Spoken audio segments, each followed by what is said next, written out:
Hello, welcome to Ken studies CAPF AC 2020 के लिए paper 2 का प्रैक्टिस पेड ग्रुप जो चल रहा है उसमें आज हम टॉपिक नंबर 5 दे रहे हैं। फिफ्थ टॉपिक इसमें दे रहे हैं। आज का जो टॉपिक है वो हम आर्गुमेंट राइटिंग पे देखेंगे। ठीक है, आर्गुमेंट राइटिंग पे ये टॉपिक आपका है। तो आज का जो टॉपिक है right for and against on the given topic. Lockdown is the curtailment of our right to freedom. देखो, राइट टू फ्रीडम जो है वो आपके कॉन्स्टिट्यूशन में फंडामेंटल राइट है। और फंडामेंटल राइट किसी भी का भी फंडामेंटल राइट जो है वो फंडामेंटल मूलभूत होता है और वो प्रोटेक्ट होना चाहिए। लेकिन एट द सेम टाइम आप यदि देखोगे तो हमारे कॉन्स्टिट्यूशन में जो भी फंडामेंटल राइट्स हैं तो फंडामेंटल राइट्स एब्सोल्यूट नहीं है। There are reasonable restrictions on fundamental right except one fundamental right. वो जो फंडामेंटल राइट है, राइट अगेंस्ट जो आपका अनटचेबिलिटी है, तो वो है अनटचेबिलिटी वाला जो 17 आर्टिकल 17 है, वही आर्टिकल जो है एब्सोल्यूट है कि उस पर आप रीजनेबल रेस्ट्रिक्शंस नहीं लगा सकते हो कि हम थोड़ी देर के लिए अनटचेबिलिटी को प्रैक्टिस करेंगे। नो, अनटचेबिलिटी के अगेंस्ट जो ये राइट है वो आपका सिर्फ एब्सोल्यूट है। अदरवाइज आप किसी भी राइट को देखो, राइट उस पे आपका रीजनेबल रेस्ट्रिक्शंस है। इवन आर्टिकल 21 क्या है? आपका राइट टू लाइफ है। लेकिन क्या राइट टू लाइफ एब्सोल्यूट है? नो। राइट टू लाइफ जो है उसमें भी रीजनेबल रेस्ट्रिक्शंस है। रीजनेबल रेस्ट्रिक्शंस क्या है कि आप दूसरे के लाइफ को यदि कुछ भी हानि पहुंचाते हैं तो आपका जान लिया जा सकता है। जो आपका जो डेथ पेनाल्टी है, तो डेथ पेनाल्टी क्या है? एक तरह से ये रीजनेबल रेस्ट्रिक्शंस ही मानोगे ना कि यदि आपने कुछ भी इस ढंग का क्राइम किया, हीनियस क्राइम किया है, यानी कि रेयरेस्ट ऑफ रेयर डॉक्ट्रिन जो है वो उस ढंग का यदि आपने क्राइम किया है तो आपका जान लिया जा सकता है। आपका जो है स्टेट आपके प्राण आपकी ले सकती है। और यदि आपने कुछ ऐसा क्राइम किया है कि जिसमें कि आपको मृत्यु दंड जो है, कैपिटल पनिशमेंट ना दिया जाए, तो स्टेट क्या करेगी? आपको जेल में बंद करके रखेगी। डिपेंडिंग ऑन की क्वांटम ऑफ पनिशमेंट आपने किस ढंग का क्राइम किया है उस अनुसार क्वांटम ऑफ पनिशमेंट दिया जाएगा। तो देखो, लॉकडाउन ये जो हमारा एक तरह कोविड-19 पैंडेमिक जो आया, अनएक्सपेक्टेड ऐसा जो एक तरह से ना विदाउट एनी वार्निंग और समथिंग कि हमने कभी सोचा नहीं था। हम लोग ने, मीन्स हमने का मतलब है ह्यूमैनिटी ने, जो प्रेजेंट टाइम में हम लोग जो जी रहे हैं, तो नीदर साइंटिस्ट नॉर गवर्नमेंट ये सबको समझने में बहुत टाइम लगा। तो जो सिचुएशन हुआ वर्ल्ड ओवर, तो वर्ल्ड ओवर जो सिचुएशन ये इससे देखो, शुरू में हम जब प्रभावित हुए, हमसे हमारे पास बहुत कम केसेस था, तभी इटली, स्पेन, फ्रांस, जर्मनी ये एडवांस कंट्री हैं। जब इनके पास बेटर, हमसे बहुत अच्छे बेटर इंफ्रास्ट्रक्चर हैं, क्योंकि ये कंट्री जो हैं इनके पास resources, per capita income, per capita expenditure ये बहुत ज्यादा है। ये हाईली इंडस्ट्रियलाइज्ड कंट्री हैं। तो और इनके पास मेडिकल सुविधाएं अच्छी है। हमारे पास जो है मेडिकल सुविधाएं उस लेवल की नहीं है, एक्सेप्ट फ्यू। जैसे हमारे यहाँ जो, क्या नो डाउट मेडिकल फैसिलिटी जो है यदि वेस्टर्न वर्ल्ड के कंपैरिजन में ले तो ये बहुत चीपर है। तो इस वजह से फॉरेन के बहुत सारे पर्सन्स आते हैं यहाँ अपना ट्रीटमेंट करवाने के लिए। लेकिन हमारे पास इतनी अच्छी इंफ्रास्ट्रक्चर, मेडिकल फैसिलिटीज नहीं है। तो हमने ये सोचा यदि वेस्टर्न कंट्री जो हाईली एडवांस कंट्री हैं, जब इनकी ये स्थिति हो सकती है तो हमारी क्या होगी?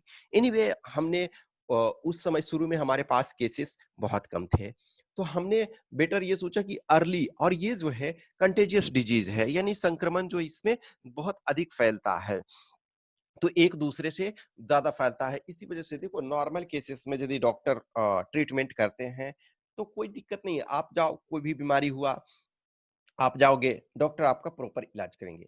ये फर्स्ट टाइम ऐसा हुआ कि डॉक्टर घबराए हुए थे। क्यों? क्योंकि जिनके पास भी पीपीई नहीं है, प्रॉपर जो है पर्सनल प्रोटेक्टिव इक्विपमेंट नहीं है और डिफरेंट चीजें नहीं है, तो वो पेशेंट्स को देखना नहीं चाह रहे थे। बहुत सारे डॉक्टर इनफैक्ट ये थे कि जान बचेगा तो हम फिर से अपनी क्लिनिक खोल लेंगे, अपने हॉस्पिटल को खोल लेंगे। तो ये प्रॉब्लम हुआ। अब उस प्रॉब्लम के कारण जो था, और उसके बाद हमारे यहाँ पर जो मिलियन पर्सन है, डॉक्टर की अवेलेबिलिटी भी कम है।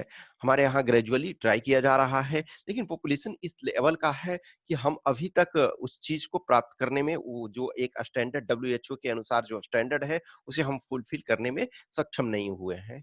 तो कहीं ना कहीं जो लॉकडाउन था, देखो अर्ली मार्च में ही, तो मार्च में जो केसेस हमारे पास बहुत कम थे, तो हम 24 मार्च से ही 24 मार्च से लॉकडाउन लगा दिया गया। अब यदि 24 मार्च से देखो, तो अभी जो आपका है 24 इस महीने का, यानी 23 इस महीने का जब आएगा, 23 तो 6 मंथ हो जाएंगे। 6 मंथ यानी कि 6 मंथ से देखो, अब जो लॉकडाउन 1 लगा था तो 21 डेज के लिए लगा था, फिर उसको एक्सटेंड कर दिया गया। तो जो फर्स्ट लॉकडाउन 1 जो था, वो आज वो सिचुएशन नहीं है। आज हम सितंबर में जी रहे हैं, लेकिन सितंबर में भी पूर्ण रूप से सारी चीजें ओपन नहीं है, कहीं ना कहीं अभी भी रेस्ट्रिक्शंस है, डिफरेंट टाइप के रेस्ट्रिक्शंस हैं, लेकिन वो रेस्ट्रिक्शंस उस लेवल का नहीं। जैसे अभी ये देखो, दिल्ली मेट्रो स्टार्ट हो गया, मेट्रो स्टार्ट हो गया, लेकिन क्या है, अभी राइडरशिप बहुत कम है। उसके बाद भी हर चीज का वहाँ रूल्स रेगुलेशंस बहुत सारा है। अभी कल का आप ददीद हिंदू देखोगे तो 200 प्लस लोगों को, कुछ लोगों को चालान किया गया, कुछ लोगों को फाइन किया गया, बहुत सारे लोगों को काउंसलिंग किया गया कि आप इस ड्यूरेशन में इस ढंग से बिहेव करें। तो जो चीजें लॉकडाउन में जो रेस्ट्रिक्शंस लगाए जा रहे हैं, लॉकडाउन लगाए जा रहे हैं, वो ऐसा नहीं है सरकार को मजा आ रहा है, तो वो कहीं ना कहीं बेनिफिट के लिए लगा रहे हैं। लेकिन कहीं ना कहीं देखो, जो लॉकडाउन हमने लगाया, अब फिलहाल जो हमारे पास है, केसेस बहुत ज्यादा बढ़ रहे हैं, और इनफैक्ट जो नंबर ऑफ केसेस हैं, उसमें हम ये America, United states of America के बाद सेकंड नंबर पे हो गए हैं। और जो इस सिचुएशन चल रही है, जो स्पीड चल रहा है केसेस का, नंबर ऑफ जो केसेस हमारे पास इंक्रीज हो रहे हैं, तो कहीं ना वो जल्द ही ये यूनाइटेड स्टेट्स ऑफ अमेरिका को ओवरटेक कर लेगा नंबर ऑफ केसेस में। अभी हमारे पास जो है 75,000 समथिंग केसेस हर डे आ रहे हैं, तो नो डाउट इसमें से केसेस, जो ये टेस्ट हम बहुत ज्यादा कर रहे हैं। जस्ट इमेजिन करो कि फरवरी मार्च मार्च में हमारे पास जो टेस्टिंग फैसिलिटी बहुत कम थी, आज मिलियन प्लस टेस्ट 1 डे में हो रहा है। इस वजह से अकेले दिल्ली में 60,000 के शायद आसपास केस हुआ, तो 4,000 प्लस केसेस ये आए। तो जो भी चीजें चल रही है, तो लॉकडाउन, अब यहाँ देखो, लॉकडाउन टॉपिक जो है, lockdown is the curtailment of our right to freedom. तो 4 में लिखोगे तो हाँ, ये चीजें हुई, क्योंकि जो हमारे फंडामेंटल राइट्स हैं, जो कॉन्स्टिट्यूशन में हमारे कुछ फंडामेंटल राइट इंश्राइंड है, तो ये है what is right to freedom. तो राइट ऑफ फ्रीडम, यानी ये is one of the basic right provided by the Constitution of India. It is the basis of democracy. The right of freedom has following law included. So right to express, right to a speech, right to movement, right to choose profession और right to association and assembly. अब देखो, ये बहुत सारे rights जो, ये सारे rights को कर्टेल किया गया वन वे और अदर वे में, ठीक है। तो उस राइट को ये कर्टेल किया गया। अब देखो, तो नो डाउट इसमें जो होगा, जो lockdown is the curtailment of our freedom. तो कर्टेलमेंट ऑफ आर फ्रीडम जो है, इसमें 4 में तो आपको बहुत सारे टॉपिक्स मिल जाएंगे, ये सॉरी पॉइंट्स मिल जाएंगे। 4 में आपके पास बहुत सारे पॉइंट्स हैं कि ये पॉइंट्स पर आपको ये कर लोगे, ये पॉइंट्स आपके लिए सफिशियंट होगा। अब देखो, जो आपका राइट टू चूज प्रोफेशन, इसमें ये चीजें कर सकते हो, right to livelihood, right to livelihood.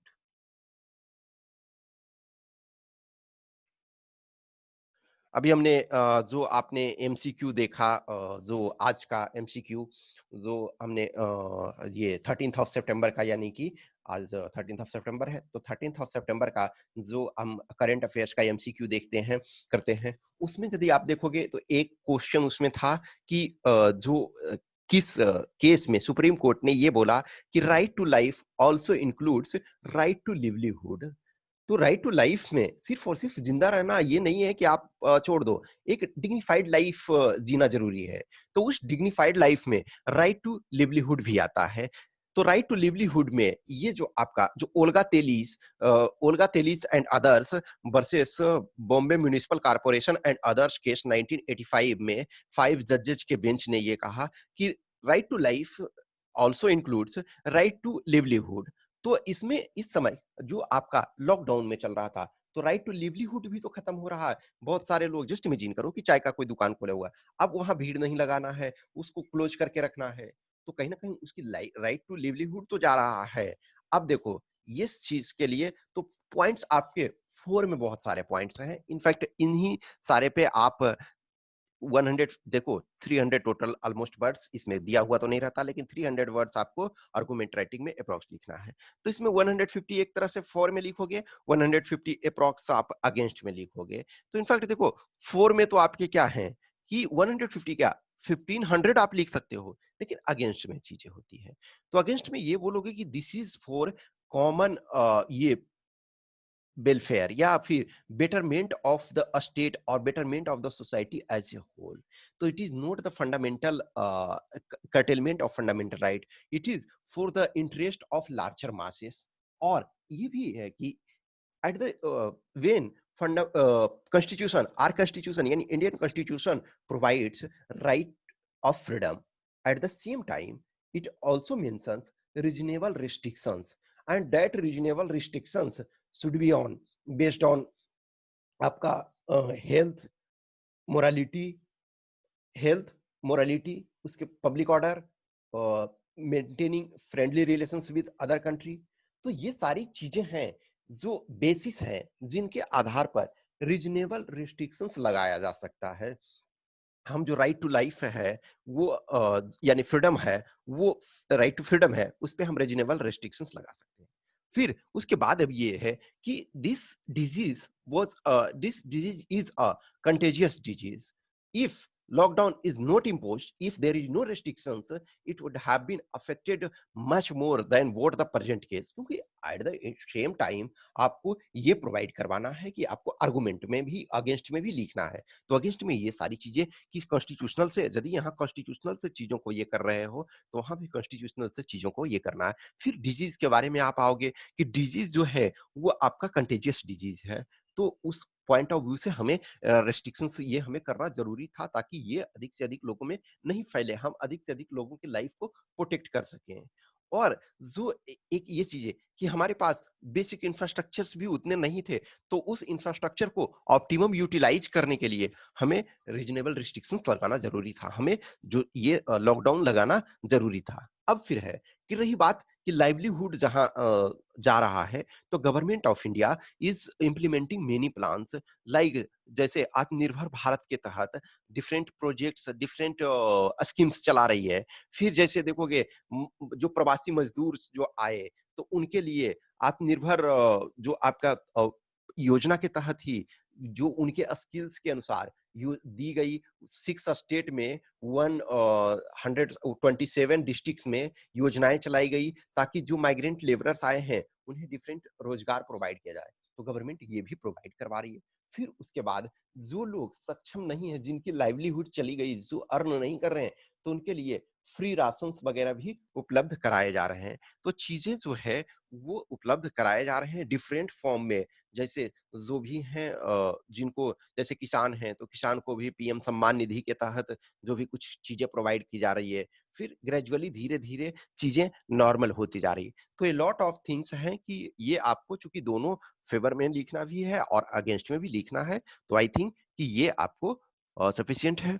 जिन लोगों ने भी जो भी सब्सक्राइब किए, तो आप उस टॉपिक को समझें, उसको लिखें। ये हमारा यहाँ इसमें यही टारगेट है कि जिनको लिखने की प्रैक्टिस नहीं है वो एटलीस्ट लिखने की प्रैक्टिस करो। अभी आपके पास 3 मंथ है, 3 मंथ से थोड़ा सा ज्यादा, लेकिन देखो बीच-बीच में फेस्टिवल वगैरह भी आते जाते हैं। अभी आपका कमिंग डेज़ में दुर्गा पूजा वगैरह आएगा, दिवाली आएगा, जैसे जो छठ वगैरह भी आता है, तो ये फेस्टिवल वगैरह भी आते रहता है। तो इन सारे चीज़ों के बीच में आपको मैनेज करना होता है, तो आप उस चीज़ को मैनेज करो। देखो कहीं न कहीं जो हम इस समय रियलाइज़ बहुत बार चीज़ों को नहीं कर पाते हैं कि हम क्या कर रहे हैं अभी, लगता है चलो हो जाएगा। लेकिन at the end of the day जब रिटन रिजल्ट आता है तो 2 नंबर से नहीं होता है या जो भी कुछ है, तो उस चीज़ का हमें दुःख होता है। हमें का मतलब है कि स्टूडेंट्स आप जो प्रिपरेशन कर रहे हो, एज़ ए टीचर भी हमें दुःख होता है कि कोई भी कुछ हमारे स्टूडेंट्स होते हैं जिनको मैं पर्सनली गाइड करता हूँ, कुछ लोग हैं इनडायरेक्टली जुड़े हुए हैं, तो कोई भी बोलते हैं कि सर 2 नंबर से, खास करके वो दुःख तब ज़्यादा बढ़ जाता है ना, जब आपका मार्क्स आ जाता है और उस मार्क्स में देखते हो कि 3 नंबर के कारण, 2 नंबर, 5 नंबर के कारण नहीं हुए, और उसमें सबसे ज़्यादा और दुःख तब होता है जब आप रिटेन क्वालीफाई कर गए, मेडिकल क्वालीफाई कर गए, फिजिकल क्वालीफाई कर गए, सारी चीज़ क्वालीफाई कर गए, आप इंटरव्यू दिए, आप इंतज़ार कर रहे हैं कि रिजल्ट आएगा और उस ड्यूरेशन में आप रिटेन क्वालीफाई नहीं कर पाए। तो रिटेन भी सॉरी, वो फाइनल रिजल्ट नहीं हुआ और नेक्स्ट टाइम में जो रिजल्ट होता है, ये उसमें रिजल्ट रिटेन में भी नहीं हो पाता है, तो बहुत ज़्यादा दुःख होता है।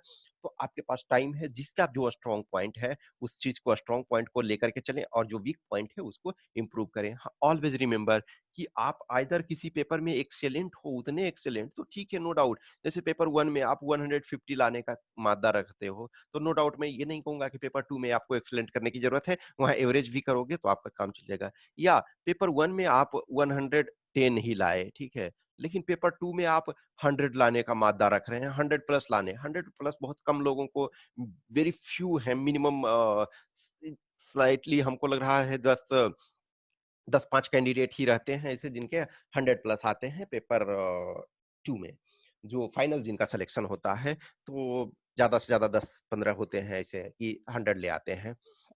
अदरवाइज़ आपको दोनों पेपर को बैलेंस रखना है, इंटरव्यू वगैरह का बैलेंस ये रखना है और उस चीज़ों को ये करें। कुछ भी क्वेश्चन्स क्वेरी है तो आप कमेंट बॉक्स में डालो, बेटर है आप कमेंट करो, और व्हाट्सएप नंबर पे 8527146498 पे आप व्हाट्सएप नंबर पे कर सकते हो। इस नंबर पे आप टेलीग्राम कर सकते हो। कॉल तभी करो जब बहुत एक्सट्रीमली ज़रूरत हो, ठीक है? तो 7404909669 इस पर टेलीग्राम भी कर सकते हो, कॉल भी करने के लिए इसी नंबर का यूज़ करना, और जिनको भी टेस्ट देना है, वो आप टेस्ट दो, और जो अपना जो सब्सक्राइबर हो, वो उस चीज़ को सब्सक्राइब करो। सेकंड पेपर का जो हिंदी माध्यम के हो, उनके लिए क्लासेस भी चल रहे हैं। जो भी है पेपर 1 का भी हम चला रहे हैं, आपका जो एमसीक्यू के थ्रू हम क्वेश्चंस टोटल 1500 ये करेंगे, तो लेकिन इसमें मंथ वाइज है कि ठीक है, आप 1 मंथ का सब्सक्राइब करो। यदि आपको अच्छा लगता है तो ठीक है, आप कंटिन्यू करो। यदि आपको अच्छा नहीं लगता है तो आप इस प्रिपरेशन में सपोज अभी 1 मंथ के लिए 800 पे करना पड़ रहा है। शुरू में 600 था, लेकिन वो टाइम लिमिट तक जिन्होंने किया उनको 600, बाकी 800। यदि आप गेस्टेड ऑफिसर का तैयारी कर रहे हो तो 800 आपके लिए मैं समझता हूँ बहुत ज्यादा नहीं है। तो उस चीज को आप कर सकते हो। अच्छा आपको लगता है तो फर्दर सब्सक्राइब उसको कर सकते हो। तो जो भी है आप बने रहें, आप प्रिपरेशन करते रहें। Okay, thank you.